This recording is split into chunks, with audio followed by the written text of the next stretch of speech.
G'day again, Hef here from Epic Rides and Tours. We had a pretty good weekend just past, at the end of a long, hard week that involved working till 2 a.m. to get a bike back on the road safely, riding about 1,200 Ks in a week to pick up spare parts and return them. It was a rough week, but it led to a weekend that was really, really special.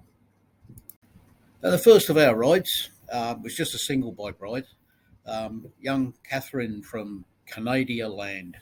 She'll probably shoot me for that.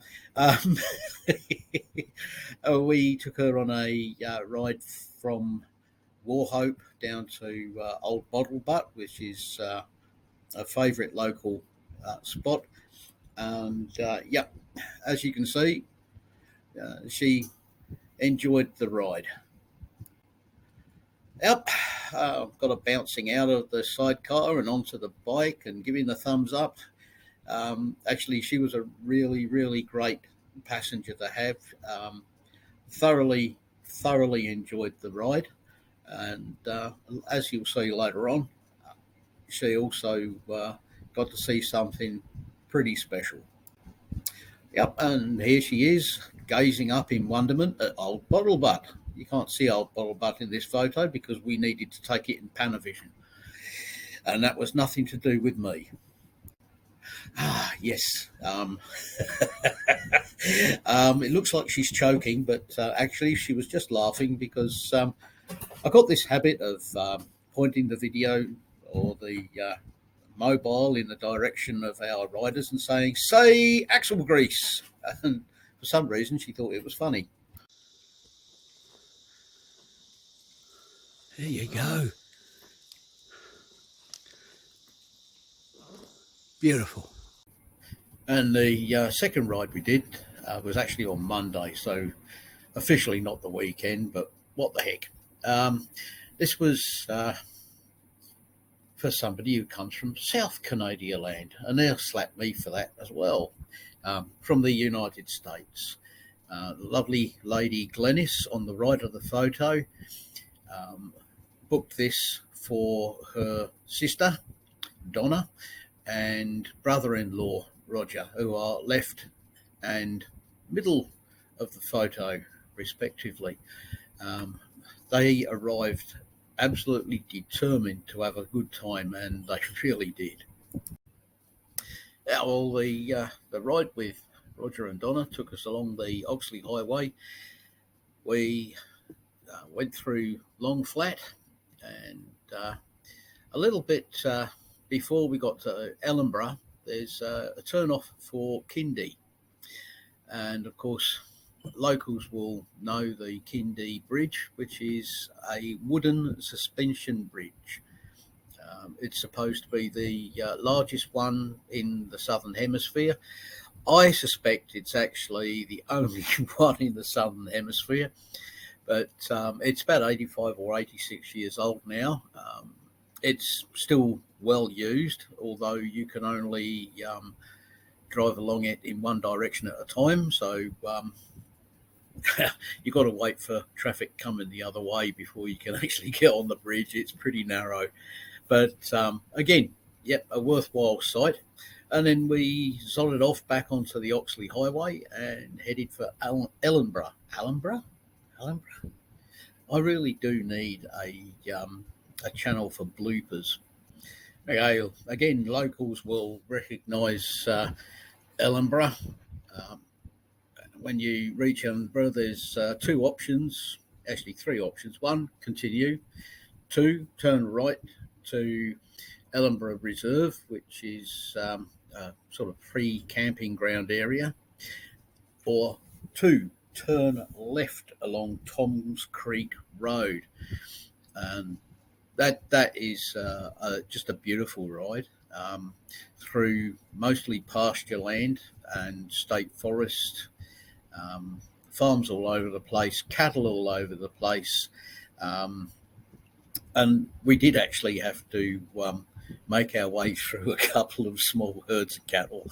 Um, they're normally gentle creatures, but each group of about half a dozen cows seem to be accompanied by a bull, usually with a sort of "How dare you come down my road" look on his face.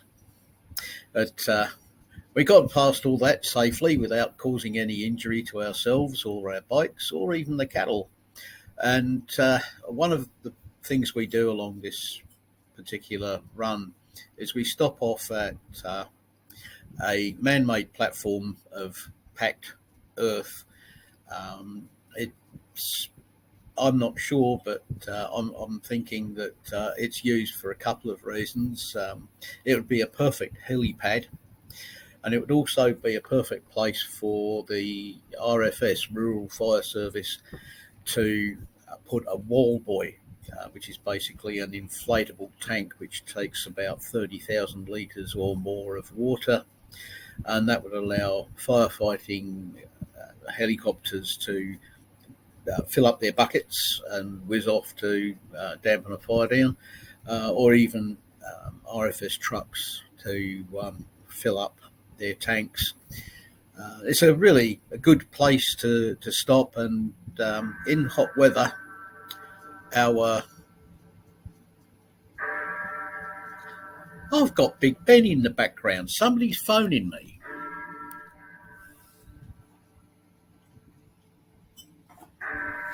Oh, I'm sorry, whoever's calling me. I have absolutely no idea what that number is, and my mobile won't tell me who it is, so you'll have to go through the voicemail. How rude. Yeah, anyway, we stop here for about 10 or 15 minutes to admire the scenery and allow the air-cooled engines of our bikes to cool down a bit. Because at this stage, we've actually done a few kilometres in basically first and second gear with high revs. And we've got a little bit more to do from here to get up to Comboyne, which is the next location. And it's just nice to get out, stretch the legs, have a chat, look at the scenery, take photos, whatever, and make sure that the bikes remain in a good, healthy, happy condition before we zoom off to the wonderful little town of Comboyne. Oh, we reached Comboyne in good order. We're a bit dusty. It's surprising that we've had a fair amount of rain, more than a fair amount of rain in this. Did you see that?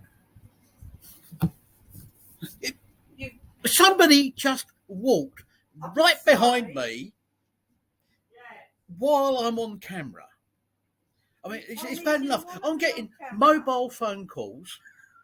I've got Big Ben going off in the background, and now I've got adult. But people say never work with animals and children. It's adults that are the problem.